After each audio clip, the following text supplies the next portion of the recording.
పెద్దిని తిరిగి ఇంటికి తీసుకువచ్చేసిన చక్రి. పెద్ది ఇంటికి వచ్చాక అందరూ కౌగిలించుకోవడంతో ఆనందంలో కుటుంబం.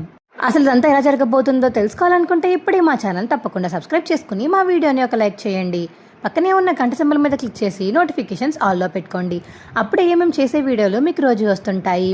ఇక పెద్ది కోసం అయితే కన్నా, కేశవ, నారాయణ, చక్రి వీళ్ళ ముగ్గురు ఎక్కడెక్కడో వెతుకుతూ ఉంటారు. భయ్యా ఈయన కనిపించారా అని ఫొటోస్ చూపించి అడగడంతో ఇక ఎవ్వరూ కనబడలేదని చెప్పేసరికి అందరూ తిరిగి ఇంటికి అయితే వెళ్ళిపోతారు. వెళ్ళిపోయాక ఇక మహాలక్ష్మి అయితే ఇంటికి వచ్చిన వాళ్ళందరినీ అడుగుతుంది, వచ్చారా, కనిపించాడా పెద్ది అని. మహాలక్ష్మి అడగడంతో లేదు అన్నయ్య ఎక్కడా కనబడలేదు అని కన్నా, కేశవ చెప్తారు. చక్రి కోసం కూడా వెయిట్ చేస్తూ ఉంటుంది మహాలక్ష్మి. అప్పుడే ఇక చక్రి ఇంటికి రావడంతో చక్రి గారు కనిపించాడా మీ అన్నయ్య అని మహాలక్ష్మి అడిగేసరికి లేదు మహాలక్ష్మి గారు ఎక్కడా కనబడలేదు అని చక్రి చెప్తాడు. దీంతో పెద్ది ఎక్కడికి వెళ్ళిపోయాడని టెన్షన్లో ఇక కన్నయ్య అయితే చాలా బాధపడుతూ ఉంటాడు. రే కన్నా నువ్వు బాధపడకు, ఏవండి పదండి మనం వెళ్ళి పోలీస్ స్టేషన్లో కంప్లైంట్ ఇద్దాము, దాన్ని బట్టి పెద్దిని ఎక్కడికైనా మిస్ అయిపోతే పోలీసులు వెతికి పెడతారు కదా, పదండి వెళ్దాము అని మహాలక్ష్మి చెప్పడంతో ఇక పెద్ది ఫోటో తీసుకుని కేశవ నేను వస్తాను అంటుంటే మహాలక్ష్మితోటి లేదు మీరు కన్నా దగ్గర ఉండండి, నేను చక్రి వెళ్తాము అని మహాలక్ష్మి చెప్తుంది. ఇక ఫోటో తీసుకుని మహాలక్ష్మి చక్రి అయితే పోలీస్ స్టేషన్కి వెళ్తారు. సార్ నమస్తే, ఇది ఈయన కనబడడం లేదు, కొంచెం ఈయనని వెతికి పెట్టాలి అని ఇక లెటర్ రాశారు అని మహాలక్ష్మి చెప్పడంతో ఏంటిది 24 గంటలు అయితే కానీ మిస్సింగ్ కంప్లైంట్ తీసుకోమమ్మా, 24 hours అవ్వాలి. ఇటు ఇలాగే చాలామంది 24 hours లోపల చాలామంది తిరిగి వచ్చిన వాళ్ళు ఉన్నారు, వాళ్ళ కోసం సర్చ్ చేసి ఇలా అయిన వాళ్ళం కూడా ఉన్నాం, కాబట్టి మేము ఇలా సర్చ్ చేయలేం, మిస్సింగ్ కంప్లైంట్ కాబట్టి 24 hours తర్వాతే రండి, వెళ్ళండి, ఈలోపు బతుకుంటే తీసుకొస్తాం, లేదంటే మనం ఏం చేయలేమని పోలీసులు చెప్పడంతో చక్రి అయితే చాలా కోపంగా చూస్తాడు. మహాలక్ష్మి కూడా కోపం వస్తుంది. సార్ అలా మాట్లాడుతున్నారేంటి అని మహాలక్ష్మి అడగడంతో ఏమోనమ్మా, అంత వయసు వచ్చిన వాళ్ళు వెళ్ళిపోయారంటే ఏదో కారణం వల్లే కదా, మీరు ఇచ్చిన లెటర్ కూడా చూస్తుంటే అర్థమవుతుంది తను మీకోసమే వెళ్ళిపోయాడని, మీ అందరి కోసం మీ జీవితం బాగుండడం కోసం తను వెళ్ళిపోయాడని బాగా అర్థమైంది, కాబట్టి తను బతుకుండొచ్చు బతుకుండకపోవచ్చు, బతుకుంటే మీకు అబ్జెప్తాం, లేదంటే ఇంకేం చేయలేమని పోలీసులు చెప్పడంతో సార్ అలా మాట్లాడకండి ప్లీజ్ వెతకండి అని మహాలక్ష్మి చెప్పి బయటికి వచ్చేస్తుంది. చక్రి అయితే ముందే బయటికి వచ్చేస్తాడు. బయటకు వచ్చి కూర్చుని పోలీస్ బయట ఒక చిన్న గట్టు ఉంటే గట్టు మీద కూర్చొని చాలా బాధపడుతూ ఏడుస్తూ ఉంటాడు. అయ్యో ఎందుకు ఏడుస్తున్నారు చక్రి, మీరు ఏడవకండి, నేను ఉన్నాను కదా, ఏడవకండి అని చెప్తున్నాను కదా, ఎందుకు ఏడుస్తున్నారు మీరు అని ఇక మహాలక్ష్మి అడుగుతుంటే మీరు విన్నారు కదా, మీరే విన్నారు కదా, పోలీసులు ఏమన్నారు, బతికుంటే తీసుకొస్తామన్నారు, అంటే మా అన్నయ్య చనిపోయినట్టేనా, ఏంటి ఇలా మాట్లాడుతున్నారు వీళ్ళు, ఏంటో చాలా బాధేస్తుంది, నిజంగానే అన్నయ్యకి ఏమన్నా అయ్యి ఉంటే అమ్మో అన్నయ్య అన్నయ్య అనిక కూర్చుని అలా ఏడుస్తూ బాధపడుతూ ఉంటాడు చక్రి. ఇక చక్రిని బాధని ఎలా ఆపాలో మహాలక్ష్మికి తెలియక పక్కన కూర్చుని అబ్బాయి ఏడవకండి, మీ అన్నయ్యకి ఏమీ కాదు, పెద్దికి ఏమీ కాదు, పెద్ది అంత ఆలోచన లేని మనిషి కాదు, ఖచ్చితంగా తిరిగి వస్తారు, తిరిగి వచ్చినా రాకపోయినా ఎక్కడో చోట క్షేమంగానే ఉంటారు, ఏదో పోలీసులు చెప్పారని మీరు అలా ఊహించుకోకండి, మీ అన్నయ్యకి ఏమీ కాదు, పెద్ది మీ అందరిలా కాదు, ఆయన చాలా బాగా ఆలోచిస్తారు, ఆయన తన ప్రాణాలు తీసుకోరు, మీరు ఇలా పిచ్చి పిచ్చి ఆలోచనలు చేయకండి అని ఇక మహాలక్ష్మి చెప్తున్నా చక్రి మాత్రం ఏడుస్తుంటే ఇక చక్రినైతే తన భుజం పైన పడుకోబెట్టుకుని ఇక ఏడవకండి అని ఓదరుస్తుంది మహాలక్ష్మి. అయితే కరెక్టే కదా, మా అన్నయ్యకి ఏం కాదు కదా, నిజమే కదా మీరు చెప్పేది అని చక్రి అంటుంటే అవును చక్రి గారు ఏమీ కాదు చక్రి, పదండి వెళ్దాం అని మహాలక్ష్మి చెప్పేసరికి సరే వెళ్దాం అని ఇక చక్రి అయితే ఏడుస్తూ వెళ్తూ ఉంటాడు ఇంటికి. మహాలక్ష్మి చక్రికి ఇంటికి వెళ్ళాక అప్పుడే కన్నా పరిగెత్తుకుంటూ బయటికి వచ్చి ఏమైంది, పోలీస్ కంప్లైంట్ ఇచ్చారా, పోలీసులు ఏమన్నారు అని కన్నా అడుగుతుంటే ఇచ్చాము,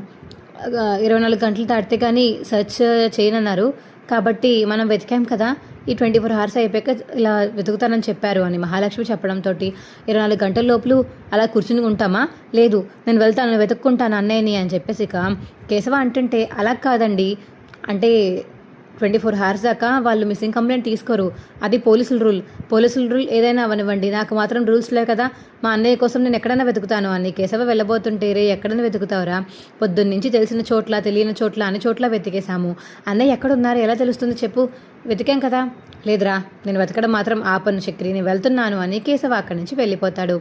అమ్మో అన్నయ్యకి ఏమైందో ఏంటో, అన్నయ్య నువ్వు ఎందుకన్నయ్య మొహం అలా పెట్టుకున్నావు, ఏమైంది నీకేమైనా తెలిసిందా అని కన్నా చక్రిని అడుగుతుంటే లేదు బాధలో ఆయన కొంచెం ఏడ్చారు. మీ అన్నయ్య ఇంకా రాలేదని కనబడలేదని బాధపడుతున్నారు.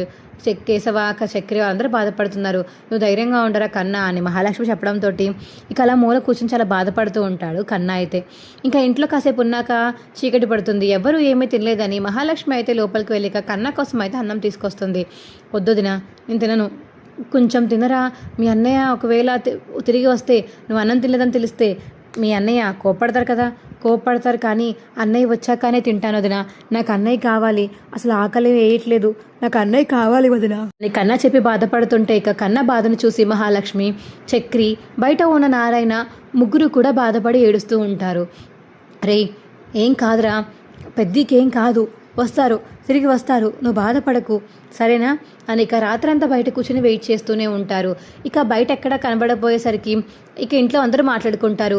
కేశవ కనబడ్డా అని ఇక కేశవ వచ్చిన వెంటనే చక్రి అడుగుతుంటే లేదురా ఎక్కడ కనబడలేదు, ఎంత వెతికినా అన్నయ్య కనిపించలేదు, ఎక్కడ దాక్కున్నాడో ఏంటో అర్థం అవ్వట్లేదు అని మహాలక్ష్మికి అందరికీ చెప్తాడు. ఇక కేశవ అయితే సరిగ్గా గుర్తెచ్చుకోండి, మీరు వెళ్ళిన ప్లేసుల్లోనే ఎక్కడన్నా ఉండి ఉంటాడు, ఒకసారి గుర్తు తెచ్చుకోండి అని నారాయణ మహాలక్ష్మి ఇద్దరు ఇక చెప్పడంతో అవును వెళ్ళిన చోటే ఉండి ఉంటాడు అని ఇక ఆలోచిస్తాడు చక్రి ఆలోచించగా పొద్దున్న ఒక ఆయన మాధవ రాలేదని ఇలా అయిందని మాట్లాడడంలో కొంచెం తేడా కనిపెట్టిన చక్రి అయితే ఇక గబగబా బండి తీసుకుని ఫాస్ట్గా వెళ్తాడు. ఎక్కడికి చక్రి అని అందరూ పిలుస్తున్నా పలకకుండా గబగబా వెళ్ళిపోతాడు ఇక మనీషా వాళ్ళ ఇంటికి. ఇక మనీషా వాళ్ళ ఇంటి దగ్గరికి వెళ్ళి రే ఎందుకు అబద్ధం చెప్పావు, మా అన్నయ్య మీ దగ్గరే ఉన్నాడు కదా, చెప్తావా చెప్పవా అని గట్టిగా అరుస్తూ ఉంటాడు చక్రి.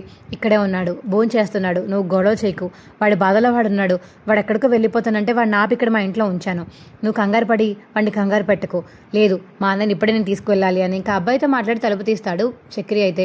తిను కావో తినండి అని ఇక మనిషా అయితే చపాతీల మీద చపాతీలు పెద్దకి వేస్తుంది.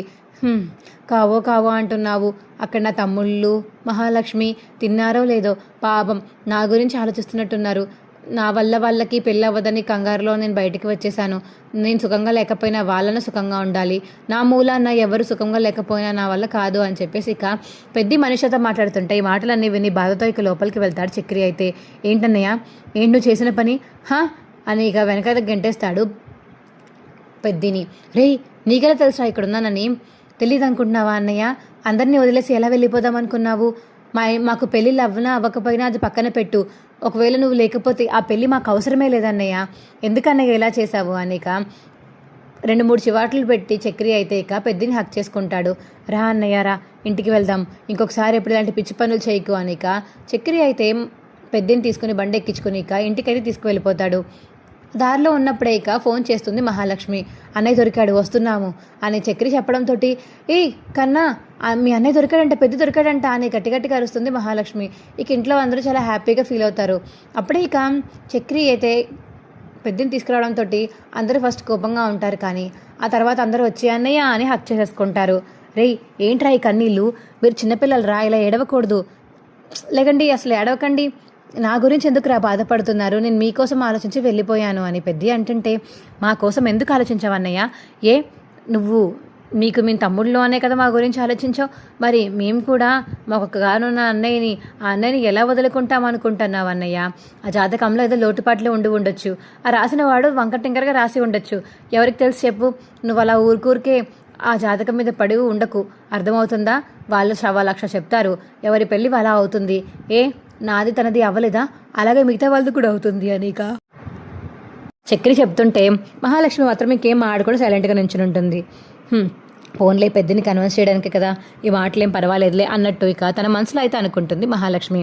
అన్నయ్య ఇంకొకసారి కానీ ఇలా వదిలేసి వెళ్ళావంటే మాత్రం ఇక నీకు మర్యాదగా ఉండదు చెప్తున్నాను, ఎంత బాధపడ్డామో ఎంత భయపడ్డామో తెలుసా, రాత్రంతా రాకపోయేసరికి నీకు ఏదన్నా అయ్యిందేమో అనుకున్నాము, చక్రి అన్నయ్యకి ఏం తట్టిందో ఏంటో సడన్గా వెళ్ళి వెతికి నేను తీసుకొస్తున్నామని ఫోన్ చేశాడు, నిజంగా చక్రి అన్నయ్య ఇవాళ నువ్వు నాకు ఒక మంచి అన్నయ్యలా కనిపిస్తున్నావు అన్నయ్య అనిక కన్న చెప్పడంతో నేను ఎప్పుడు మంచివాడినేరా మీకు కనబడదు అని కేశవాకి అందరికీ చెప్తాడు ఇక